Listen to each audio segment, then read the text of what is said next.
Assalamualaikum warahmatullahi wabarakatuh. Perkenalkan, nama saya Egi Saputra dari Prodi Teknik Sipil.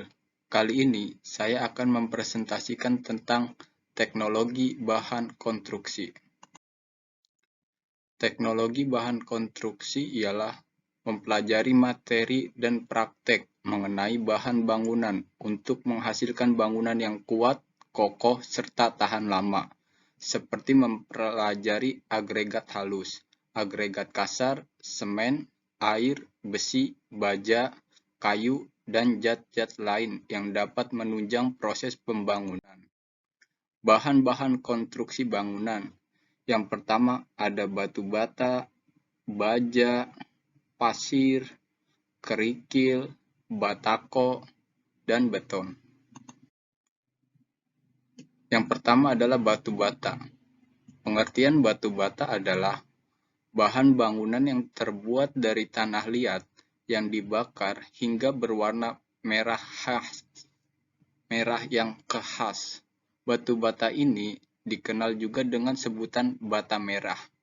Material ini biasanya digunakan untuk bagian dinding rumah karena sifatnya yang kokoh dan tahan lama.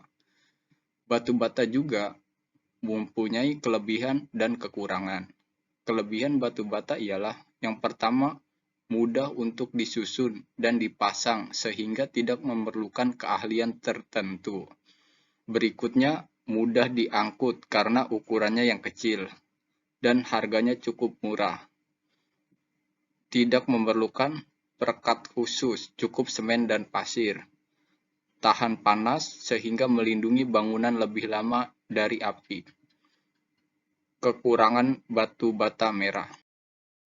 Kekurangan batu bata merah yang pertama adalah sulit membuat pasangan bata yang rapi.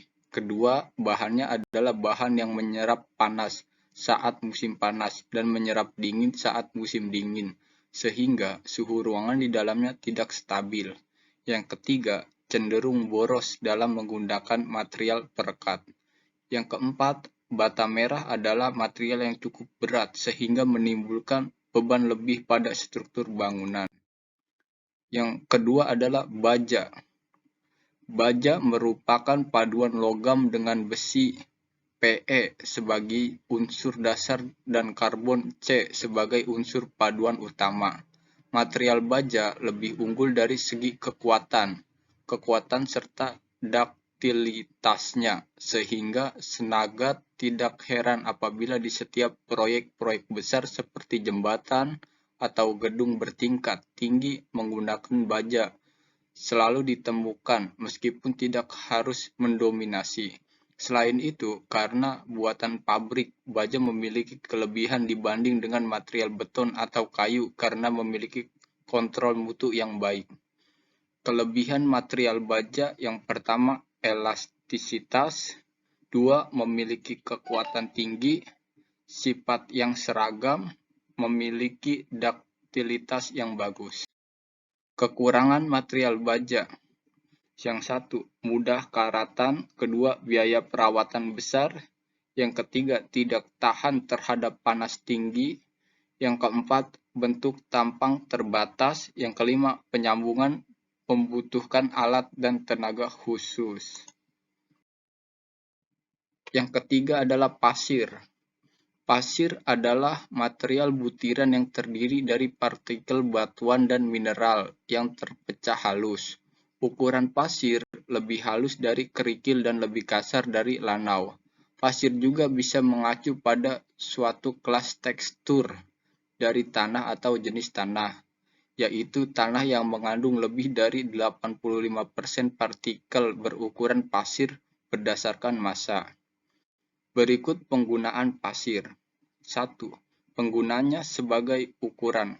Misalnya, pasir uruk bawah pondasi, pasir uruk bawah lantai, pasir uruk bawah pemasangan paving blok, dan lain-lain.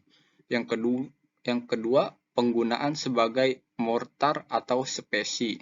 Biasanya digunakan sebagai adukan untuk lantai, pemasangan pondasi batu kali, pemasangan batu dinding, spesi untuk pemasangan keramik lantai dan keramik dinding.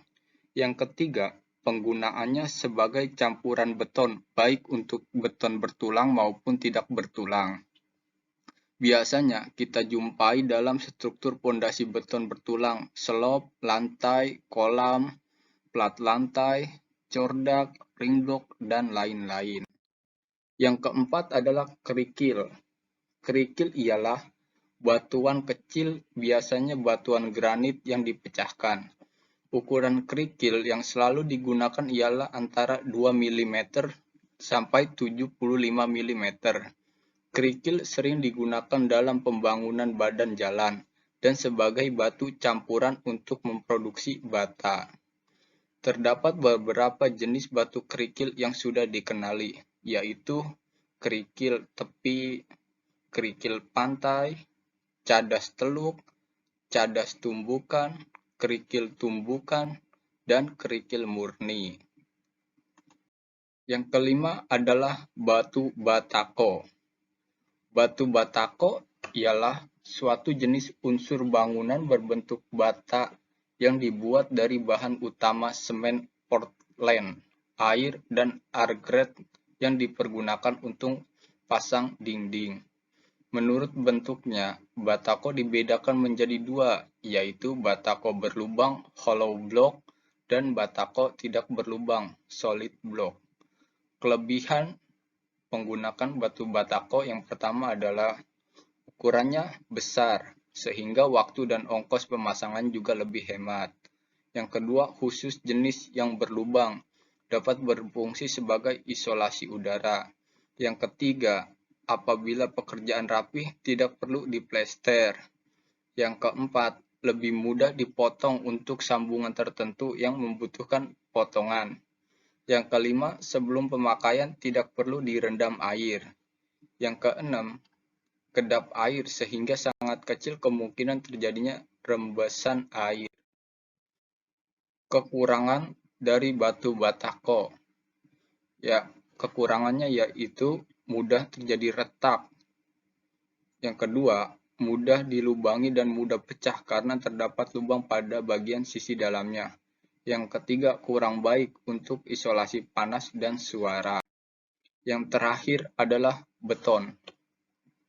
Beton adalah suatu hasil campuran dari material air, semen, dan agregat atau dengan tambahan adiktif dengan kadar tertentu yang telah ditentukan.